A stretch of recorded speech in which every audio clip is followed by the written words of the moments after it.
ఇప్పుడు ఒక బ్రేకింగ్ చూస్తున్నాం. నిన్న కాకినాడకి సంబంధించి తుని ఘటన ఏదైతే జరిగిందో, మైనర్ బాలికపై అఘాయిత్యం ఏదైతే జరిగిందో ఆ కేసుకు సంబంధించి నిందితుడిగా ఉన్నటువంటి నారాయణరావు చెరువులో దూకి ఆత్మహత్య చేసుకున్నట్టు బ్రేకింగ్ న్యూస్ అందుతుంది. పోలీసు కస్టడీలో ఉన్నటువంటి నారాయణరావుని మెజిస్ట్రేట్ ఎదుట హాజరుపరిచేందుకు వాహనంలో తీసుకెళ్తూ ఉండడంతో యూరినల్స్కి వెళ్ళాలి అని చెప్పి పోలీసులకు చెప్పి దిగి వెంటనే పోలీసుల నుంచి తప్పించుకొని తుని దగ్గర ఉన్నటువంటి కోమటి చెరువులో దూకాడు అని చెప్పేసి ప్రస్తుతానికి బ్రేకింగ్ న్యూస్ అందుతుంది.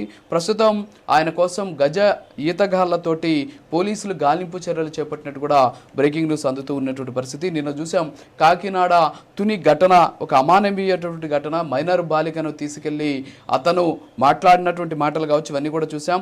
నిన్న రాత్రి స్థానికులు ఎవరైతే ఆ తునికి సంబంధించినటువంటి స్థానికులు అతనికి దేహశుద్ధి చేశారు.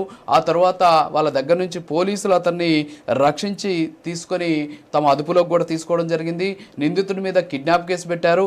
అంతేకాకుండా అతని మీద ఫోక్సో చట్టం కింద కూడా కేసులు నమోదు చేసినటువంటి పరిస్థితి. అయితే అనూహ్యంగా అరెస్టు చేసిన తర్వాత మ్యాజిస్ట్రేట్ ఎదుట హాజరుపరిచేందుకు తీసుకెళ్తూ ఉన్నటువంటి సందర్భంలో ఆయన తప్పించుకొని కోమటి చెరువులో దూకి ఆత్మహత్యకు పాల్పడినట్టు తెలుస్తోంది. ప్రస్తుతానికి అతని కోసం పోలీసులు గజ ఈతగాళ్లతో గాలింపు చర్యలైతే చేపట్టినట్టు కూడా తెలుస్తూ ఉన్నటువంటి సిచ్యువేషన్. టాయిలెట్ వస్తుంది అని చెప్పేసి పోలీసులకు చెప్పి కిందకి దిగి ఆయన ఆ చెరువులో దూకినట్టు కూడా చూస్తున్నాం. ప్రైమ్ నైన్ న్యూస్ స్క్రీన్ మీద చూస్తున్నాం. ఎక్కడైతే నారాయణరావు చెరువులో దూకారో, ఆయన ఎక్కడైతే ఉన్నారో, సో ఆయనకి సంబంధించినటువంటి ఆ విజువల్స్ కూడా మనం చూస్తూ ఉన్నటువంటి పరిస్థితి. సో ఓవరాల్గా అయితే ఈ తుని ఘటనకి సంబంధించి నిందితుడు తనకు తాను ఆత్మహత్య చేసుకున్నటువంటి పరిస్థితి. అయితే పోలీసుల అదుపులో ఉన్నటువంటి సందర్భంలో ఏదైతే ఈ ఘటన జరిగిందో దీని మీద అయితే సర్వత్రా ఒక రకమైనటువంటి ఆందోళన అయితే వ్యక్తమవుతూ ఉన్నటువంటి పరిస్థితి.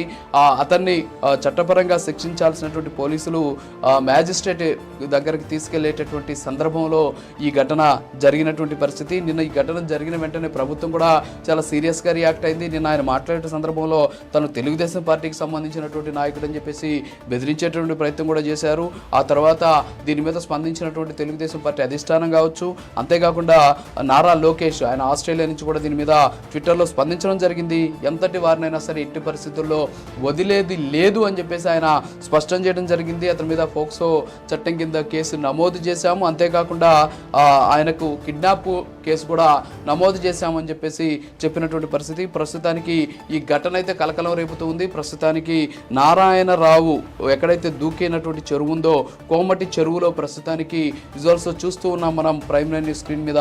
సో అక్కడ ప్రస్తుతానికి గజ ఈతగాళ్లతోటి గాలింపు చర్యలు అయితే చేపట్టినటువంటి సిచ్యువేషన్ అయితే కనిపిస్తుంది. మెజిస్ట్రేట్ ముందు హాజరుపరచడానికి తీసుకెళ్తూ ఉండగా ఈ ఘటన జరిగినట్టు కూడా తెలుస్తోంది. వాష్రూమ్కి వెళ్ళాలని చెబితే వాహనం ఆపామని చెప్పేసి, వాహనం ఆపిన తర్వాత పోలీసుల నుంచి తప్పించుకొని సమీపంలో ఉన్నటువంటి చెరువులో ఆయన దూకాడని చెప్పేసి పోలీసులు అయితే చెబుతూ ఉన్నటువంటి పరిస్థితి.